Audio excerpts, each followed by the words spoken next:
പിണറായി വിജയന്റെ വീട്ടിൽ നടന്ന ഇ ഡി പരിശോധനയിൽ ദേശീയ തലത്തിൽ കോൺഗ്രസ് ഒറ്റപ്പെടുന്നു.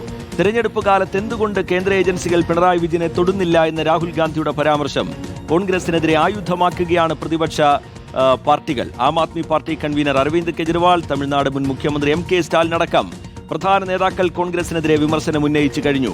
വിഷയത്തിൽ കോൺഗ്രസ് ഇതുവരെ നിലപാട് പറഞ്ഞിട്ടില്ല. നോബിൾ മാരിക്കാരൻ വിവരങ്ങളുമായി ചേരുന്നുണ്ട് ദില്ലിയിൽ നിന്ന്. നോബിൾ, ഈ റെയ്ഡിന് പിന്നാലെ മുഖ്യമന്ത്രി ആദ്യ പ്രതികരണം നടത്തുന്ന ഘട്ടത്തിൽ രാഹുൽ ഗാന്ധിക്ക് സംതൃപ്തിയായിട്ടുണ്ടാകുമല്ലോ എന്നുള്ള വിമർശനം ഉയർത്തുന്നത് നമ്മൾ കണ്ടു. പിന്നാലെ അരവിന്ദ് കെജ്രിവാൾ ആയിക്കോട്ടെ, സ്റ്റാലിൻ ആയിക്കോട്ടെ, തേജസ്വി ആയിക്കോട്ടെ പ്രതികരണം നടത്തുമ്പോൾ കോൺഗ്രസിനെതിരെ വിമർശനം ഉന്നയിക്കുന്നു. കോൺഗ്രസ് ഒറ്റപ്പെടുകയാണോ നോബിൾ മാരിക്കാരൻ?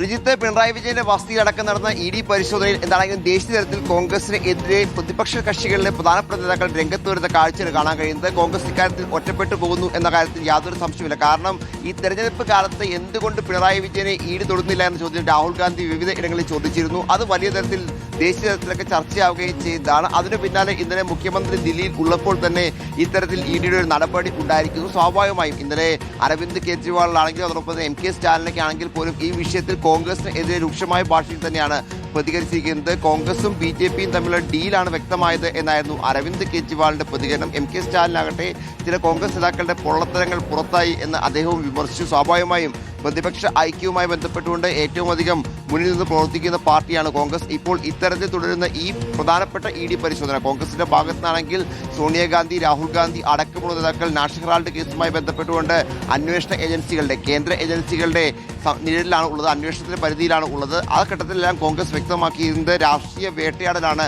കേന്ദ്ര ഏജൻസികൾ ഉപയോഗിച്ചുകൊണ്ട് ഇത്തരത്തിൽ കേന്ദ്ര സർക്കാർ നടത്തുന്നത്, ഇ ഡി അടക്കമുള്ള ഏജൻസികൾ ഉപയോഗിച്ചുകൊണ്ട് നടത്തുന്നത് എന്നായിരുന്നു. പക്ഷേ പിണറായി വിജയന്റെ കാര്യം വരുമ്പോൾ എന്താണ് അതിലെ നിലപാട് എന്ന് വ്യക്തമാക്കാൻ കോൺഗ്രസ് നേതൃത്വം ഈ ഘട്ടത്തിൽ തയ്യാറാകുന്നില്ല എന്നത് ഇതിന് ഒരു ഗൗരവം വർദ്ധിപ്പിക്കുന്നു. കോൺഗ്രസിന് എന്താണ് ഇതിനോടുള്ള സമീപനം എന്ന് അറിയാൻ മറ്റു പ്രതിപക്ഷ പാർട്ടികൾക്ക് താല്പര്യമുണ്ട് എന്നാണ് നമുക്ക് മനസ്സിലാവുന്നത്. നേരത്തെ പ്രത്യേകിച്ച് ഈ തെരഞ്ഞെടുപ്പ് സമയത്ത് അടക്കം രാഹുൽ ഗാന്ധിയൊക്കെ ഉന്നയിച്ചത് ഇ ഡി എന്തുകൊണ്ട് പിണറായി വിജയനെ തൊടുന്നില്ല എന്നായിരുന്നു. സ്വാഭാവികമായും ഇനിയിപ്പോൾ ഈ തരത്തിൽ പരിശോധന നടക്കുകയും കോൺഗ്രസിനെതിരെ വലിയ തരത്തിൽ വിമർശനങ്ങൾ തുടരുകയും ചെയ്ത പശ്ചാത്തലത്തിൽ എന്താണ് കോൺഗ്രസിന്റെ ഇപ്പോഴത്തെ നിലപാട് എന്നറിയാൻ വലിയ ആകാംക്ഷയാണ്. നമ്മുടെ നേതാക്കളൊക്കെ സംസാരിക്കുമ്പോഴും ആരും ഇതിൽ പ്രതികരിക്കാൻ തയ്യാറാകാത്ത സാഹചര്യം കൂടി. എന്തായാലും കോൺഗ്രസ് നേതൃത്വം ഇതിലൊരു നിലപാട് ഇന്നെങ്കിലും പറയും എന്ന് നമ്മൾ പ്രതീക്ഷിക്കുന്നു. നിലവിലത്തെ, അതായത് മുൻ ദിവസങ്ങളിലെ കോൺഗ്രസ് നേതാക്കളുടെ പ്രതികരണങ്ങളും ഒപ്പം ഇന്നലെ മുഖ്യമന്ത്രി ദില്ലിയിൽ ഉണ്ടായിരുന്നു. അദ്ദേഹം കഴിഞ്ഞ ദിവസം പ്രധാനമന്ത്രിയെ കണ്ടു, ഇന്നലെ കേന്ദ്ര ആഭ്യന്തരമന്ത്രിയെ കണ്ടു. അദ്ദേഹത്തിൽ കൂടിക്കാഴ്ചകൾ നടക്കുമ്പോൾ ഉണ്ടായ ഈ പരിശോധന എന്താണെങ്കിലും വലിയ തരത്തിൽ കോൺഗ്രസിന് എതിരെ ആയുധമാക്കുകയാണ്. പ്രത്യേകിച്ച്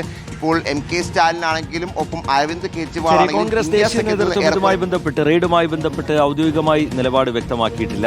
അതിനിടയിലാണ് പ്രധാന പ്രതിപക്ഷ പാർട്ടികളുടെ ഭാഗത്തുനിന്ന് കോൺഗ്രസിനെ ഉന്നമിട്ടുകൊണ്ട് വിമർശനങ്ങൾ ഉണ്ടാകുന്നത്. നോബിൾ മാരിക്കാരൻ വിശദാംശങ്ങൾ പങ്കുവയ്ക്കുക.